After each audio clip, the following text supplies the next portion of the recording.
Hello बच्चों, DP classes में आपका स्वागत है। बच्चे पूरे चैप्टर पढ़ लेते हैं। कौन सा चैप्टर? इलेक्ट्रिसिटी, या फिर कोई भी चैप्टर पढ़ लेते हैं। उसमें कुछ ऐसे टर्म्स होते हैं जिनके बारे में वो समझ नहीं पाते हैं, और वो टर्म समझना जरूरी होता है क्योंकि वो आगे आने वाले टॉपिक में या फिर किसी न किसी क्वेश्चन में काम देते हैं।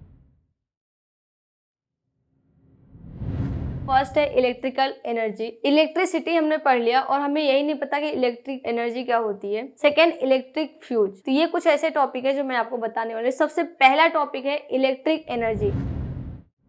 It is the total work done in maintaining an electric current in an electric circuit for a given time. क्या हुआ इसका मतलब? इसका मतलब है किसी भी इलेक्ट्रिक सर्किट में एक फिक्स टाइम के लिए, कुछ टाइम हो सकता है, वो एक फिक्स टाइम के लिए जो किया गया वर्क डन होता है वही क्या कहलाता है? इलेक्ट्रिक एनर्जी कहलाता है। फिर से रिपीट करते हैं, किसी भी इलेक्ट्रिक सर्किट में किया गया टोटल वर्क डन किसी गिवन टाइम के लिए, है ना। वो टाइम कुछ भी हो सकता है, 2 सेकेंड, 5 सेकेंड, 1 आवर, कुछ भी हो सकता है। उतने टाइम के लिए अगर टोटल वर्क डन निकाल रहे हो आप किसी इलेक्ट्रिक सर्किट में, तो वो क्या कहलाएगा? आपका इलेक्ट्रिक एनर्जी। इसका फॉर्मूला भी है इलेक्ट्रिक एनर्जी यानी W = VIT। अगर आपको पोटेंशियल डिफरेंस, करंट, टाइम पता है तब आप वर्क डन निकाल सकते हैं, या फिर करंट, रेजिस्टेंस और टाइम पता है तब आप वर्क डन निकाल सकते हैं। आपको पता है वर्क का जो SI यूनिट होता है वो क्या होता है? जूल होता है, यानी जिसको मात्रक बोलते हैं।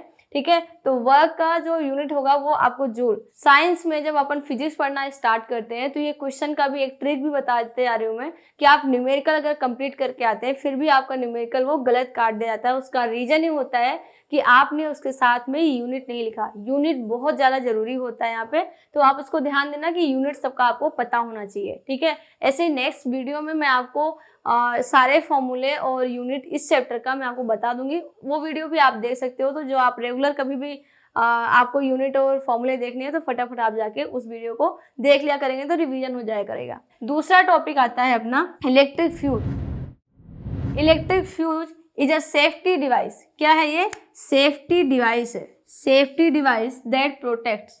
इसका मतलब क्या हुआ? इलेक्ट्रिक फ्यूज, अगर कभी ऐसा होता है ना घर में लाइट अचानक से बहुत तेज आई थी या फिर बहुत ज़्यादा लो था और थोड़ी देर बाद में फ्यूज उड़ जाता है, या फिर कभी रात में ऐसा हुआ कि लाइट पूरे घर में चली गई और चेक करो तो पता चला कि फ्यूज जो है वो जल गया है ना, फ्यूज उड़ गया। सब क्या कहते हैं? फ्यूज उड़ गया। ठीक है, तो फ्यूज क्या हो जाता है? वो उसका जो उसमें जो फ्यूज है उसमें जो वायर होता है वो मेल्ट हो जाता है। ठीक है, ये क्या करता है? जितने हमारे इलेक्ट्रिक अप्लायंस है, जितने भी इलेक्ट्रिक सामान है, उन सबको डैमेज होने से बचा लेता है। इसलिए फ्यूज हर घर में सबसे ज़्यादा इंपॉर्टेंट चीज़ होता है, फ्यूज लगाना, है ना। अगर फ्यूज नहीं है तो इलेक्ट्रिकल अप्लायंस जो आपके हैं वो कभी भी किसी भी टाइम खराब होने के चांसेस ज़्यादा हो जाते हैं। ठीक है, अब इसके कुछ पॉइंट्स हैं, जैसे कि देखो, our electrical appliance will save with electric fuse. Electric fuse के कारण हमारे जो भी इलेक्ट्रिकल अप्लायंस होते हैं वो सेफ होते हैं।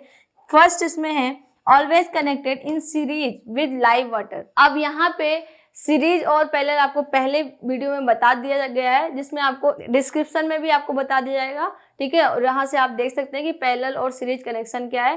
तो ये जो फ्यूज होता है, जो जिंदा वायर होता है, ये लाइव वायर क्या होता है आप कमेंट में बताना मुझे। ठीक है, लाइव वायर के साथ में सीरीज में जुड़ा हुआ होता है। ठीक है, सेकंड है लो मेल्टिंग पॉइंट। इसकी मेल्टिंग पॉइंट बहुत लो होती है। क्यों होती है? आपको अभी बताया मैंने थोड़ी देर पहले, कि अगर लाइट बहुत ज्यादा डिम है या बहुत ज्यादा तेज लाइट है, ठीक है, तो दोनों कंडीशन में बहुत ज्यादा डिम है तो अपने आप को थोड़ा बहुत रिकवर कर सकता है, पर बहुत ज्यादा हाई होता है तो उस टाइम फ्यूज जल जाता है। फ्यूज में जो वायर लगा उसकी मेल्टिंग पॉइंट बहुत कम होती है, वो जल जाता है। इसी कारण से आगे जो करंट है वो पास नहीं हो पाता और जितने तुम्हारे अप्लायंस है वो क्या हो जाते हैं?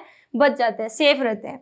ठीक है, तो थर्ड है made up of pure tin. ये जो इलेक्ट्रिक फ्यूज बना होता है या तो फिर प्योर टिन का बनता है या फिर alloy of copper and tin, है ना। तो ये किससे बनता है? या तो फिर प्योर टिन से बनेगा या फिर कॉपर और टिन के एलॉय से बनेगा। एलॉय समझते हो?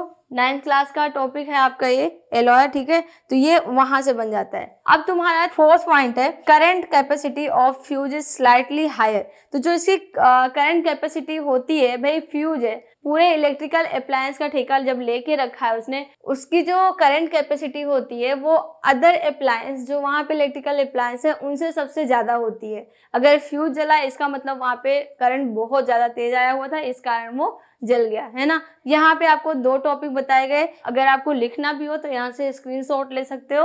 अब पहला टॉपिक आपको बताया गया इलेक्ट्रिकल एनर्जी और दूसरा टॉपिक बताया गया आपको इलेक्ट्रिक फ्यूज, है ना।